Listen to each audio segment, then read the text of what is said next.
for me to introduce our next speaker, Andrea Siclari. Andrea, you're coming with no particular title today other than being an expert by experience. And you're going to provide us with a testimonial on your experience of a psychedelic-assisted therapy for a life-threatening illness. So the floor is yours. Over to you. Thank you so much, Frederick. Thank you all. I'm really honored to be here today and to represent the patients. Really, I learned a lot already from these last two presentations. So thank you so much, all of you, for everything that you do for us, the patients. So I live in Switzerland, where so I had access to psychedelic-assisted psychotherapy.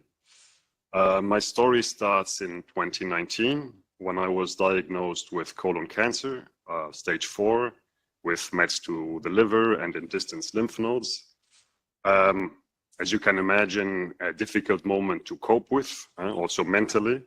I was 36 years old, father of 3 little children, in the middle of my professional career. And so I prematurely was confronted with death for the first time in my life, but I wanted to live. So, of course, I did all the classical treatments, chemotherapy, several surgeries, gathered a lot of knowledge about the disease. So I became something like an empowered patient in a certain way. I had a few experiences with substances in my youth. I was drawn to LSD, having an experience once, but I never dared. And I think Laetitia mentioned the moral panic really worked well on me. I was scared of it. It had a really bad reputation. I was thinking, oh my God, I'm going to end up in a psychiatric ward for the rest of my life. But somehow I was again drawn to this substance, as I thought, now it's maybe time to do it. I was in the middle of my very aggressive chemotherapy treatments then, and I remember one night I researched about it, and I found a clinical study in Switzerland with the University of Basel, measuring anxiety in patients with potentially fatal diseases. So I enrolled, I was accepted. The study was foreseeing 4 whole-day sessions, 2 with placebo and 2 with LSD. It's a rather big, higher dose, I would say, at 200 micrograms. The idea was really to have a significant experience, but at the same time, not to forget where you are in a certain way, that you can always recall that this is just an experience and you're just sitting there in an office. So I had met my therapist prior to the experience. I had a good feeling with her. I could really think I can trust her in a vulnerable situation. And so we set an intention together. So I set an intention with her guidance. And for me, it was really, I wanted to know something that I'm ignoring about my health. Where does it come from? Maybe I can access something that can give me answers in this case. And then off I went. This was now May 2020, in the middle of the pandemic. I had this very interesting 12-hour trip, my very first LSD experience. It's always really hard to explain it. Sometimes I can talk for hours about what I have actually experienced during that day. So I experienced disembodiment. This is another word I learned from Laetitia today. I felt one with everything around me.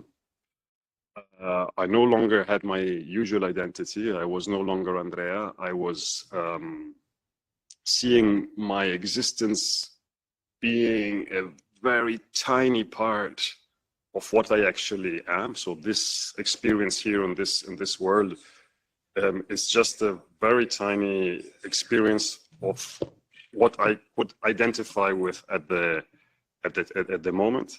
It was infinitely small, but yet extremely significant and worth living. I relived my birth and so many births before that. At some point, I identified with all of humanity and was able to easily change in between dimensions. Maybe to summarize that experience, I was having a glimpse behind the curtains of life. I also became aware of trauma that previous generations in my family had lived and that I was unaware of. And I think this new awareness healed me in many ways. And then at some point, my therapist in the afternoon, when I started to be able to interact again, when I was slowly, I had passed the peak, she asked me again about my intention, asking me very politely and very cautiously, trying not to disturb the trip I was in. She asked me, did you get any access to anything about healing, about your disease? And so I connected in that moment to that question. And the reply I received was, you are alive today, and that is all that matters. Past, present, all that didn't exist anymore in that world. And that teaching is something that really shapes my view of life and death today. So after the clinical study, I had another trip that was really also very significant, and then the 2 placebo sessions. And after that, I had the privilege to join a group therapy where we are about 10 patients from with different psychiatric diagnoses. It's facilitated by Peter Gasse and Anke Reerskamp. And I did another few sessions for a few years. So we meet more or less every 3 months. I concluded this last year. And also there it's harder to speak about myself, about the progress I made in these years, but I could really see absolutely amazing results in other patients. Severely depressed patients who I could see them slowly coming back into life. What has changed for me? And it's also there I try to differentiate between what is like the disease already changes your perspectives on things. Then, of course, maybe midlife crisis at my age or just becoming more mature altogether. But what I can really attribute to LSD is probably my relationship with emotions. Having grown up as a man, I tended to avoid certain emotions, which were sanctioned by society, and during the trips, really, these were profound insights and liberating certain emotions within me. Altogether, I probably judge less. Everything seems valid. Every form of life seems valid if it made it to today. What David was mentioning, this feeling of less stuck, I can totally relate with that. Less stuck in roles that society or family had put on me, and I feel more myself. My view on death also changed. Like, kind of have the feeling that I've seen what I'm expecting in a certain way. So that makes it also less scary. And I also feel stronger roots with my family. Things that were ignored before that I could really shed light on and work on in therapy afterwards. And one more thing is I think less and I feel more. And maybe to conclude, and I don't know if we have time for a few questions. I've been through these treatments. I always felt perfectly safe.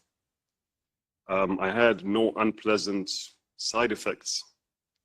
and they've been pretty efficient from what I can say. So I really hope that more patients can have access to these kind of treatments. Thank you.